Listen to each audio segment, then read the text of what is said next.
Hello students, आज का हमारा टॉपिक रहेगा हमारे आसपास के पदार्थ। विषय विज्ञान पार्ट 1 कक्षा 9 एनसीईआरटी बुक से लिया गया है। इसमें हम पदार्थ के विषय में अध्ययन करने का प्रयास करें।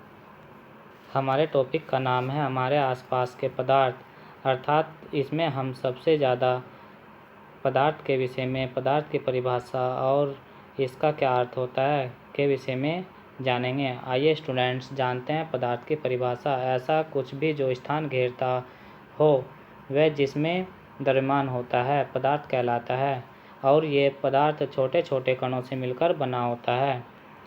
ये छोटे छोटे जो कण होते हैं इनके अपने कुछ गुणधर्म होते हैं जिनके बारे में हम नेक्स्ट पेज पर उदाहरण सहित समझेंगे।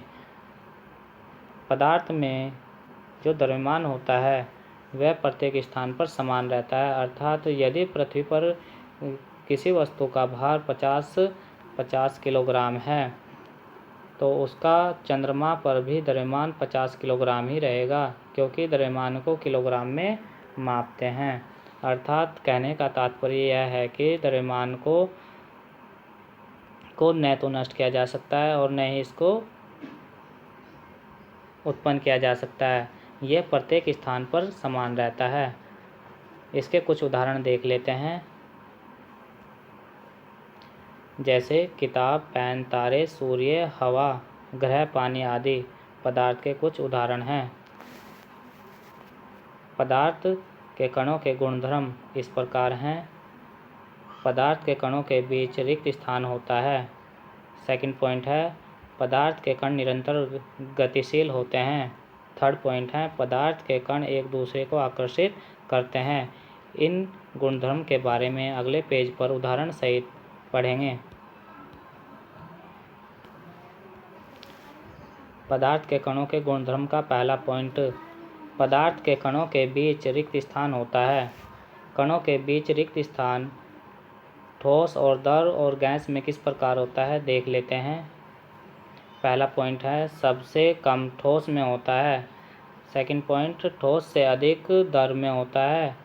थर्ड सबसे अधिक गैस में होता है, अर्थात जो पदार्थ होते हैं उनके कणों के बीच ठोस में सबसे कम और द्रव में उससे अधिक और सबसे ज़्यादा गैस में होता है। आइए इसके लिए हम एक उदाहरण, साइड में जो गिलास दिखाई दे रहा है इसमें सपोज करो ये जो मैंने लाइन खींची है यहाँ तक जल भरा हुआ है, और इसमें जब हम 1 चम्मच चीनी डालते हैं तब भी इसका जल का जो स्तर होता है वो जो का त्यों बना रहता है। ऐसा क्यों होता है? इसका कारण है पदार्थ के कणों के बीच रिक्त स्थान होता है जो चीनी के कण द्वारा भर लिया जाता है और जल का स्तर जो का त्यों बना रहता है। दूसरा पॉइंट है पदार्थ के कण निरंतर गतिशील होते हैं। पदार्थ के कणों में गतिज ऊर्जा होती है। तापमान बढ़ने पर कणों की गति और तेज हो जाती है क्योंकि गतिज ऊर्जा अधिक हो जाती है। अर्थात जब हम पदार्थ के कणों का ताप बढ़ाते हैं तो इनकी जो गति होती है वो तेज हो जाती है। इसका कारण है उन कणों में गतिज ऊर्जा का होना। अर्थात पदार्थ के प्रत्येक कणों में कुछ न कुछ गतिज ऊर्जा होती है जिनके कारण वे हर समय गति करते रहते हैं, अर्थात निरंतर गतिशील रहते हैं। कणों की गति सबसे कम ठोस में होती है, द्रव में मध्यम होती है और सबसे ज़्यादा जो गति होती है वो गैसों के कणों में होती है। आइए कुछ उदाहरण के माध्यम से हम जान लेते हैं। साइड में रखे गिलास में आप ड्रॉपर की सहायता से, जैसे ये गिलास है इसमें नीचे जल भरा हुआ है और ड्रॉपर की सहायता से जब हम इसमें कोई स्याही डालते हैं तो वो जल के पृष्ठ से धीरे धीरे इस प्रकार से नीचे आने लगते हैं।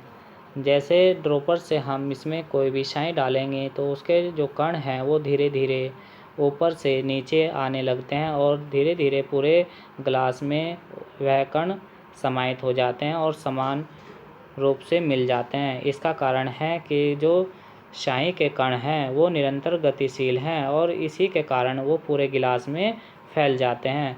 अर्थात हम कहेंगे पदार्थ के कण निरंतर गतिशील होते हैं।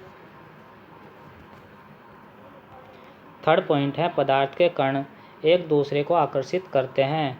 कणों के बीच आकर्षण बल सबसे अधिक ठोसों में होता है, मध्यम द्रवों में होता है और सबसे कम गैसों में होता है। अर्थात जो पदार्थ के कण होते हैं वे एक दूसरे को आकर्षित करते हैं, लेकिन इनमें जो ये आकर्षण होता है सबसे अधिक ठोसों में होता है। अर्थात जो ठोस पदार्थ होता है उसके कण पास पास होते हैं और जो द्रव होते हैं वो ठोसों की अपेक्षा कुछ दूरी पर होते हैं, अर्थात उनमें आकर्षण कम होता है।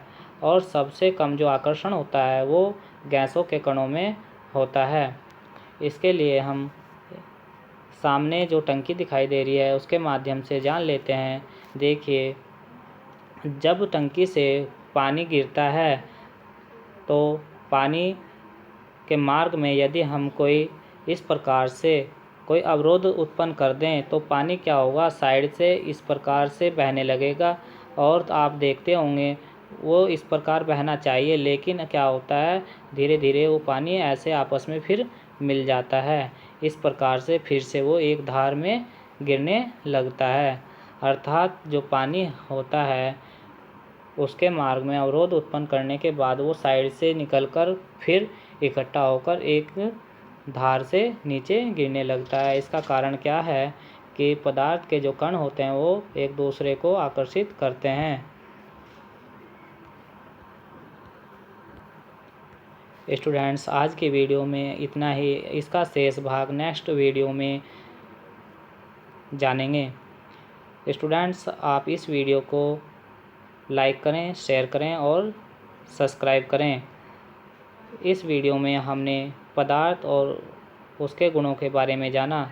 इससे नए अगला भाग हम अगली वीडियो में दिखाने वाले हैं और समझाएंगे। इससे पहले आप उस वीडियो को देखें, इस वीडियो को आप सब्सक्राइब करें, लाइक करें और शेयर करें। धन्यवाद।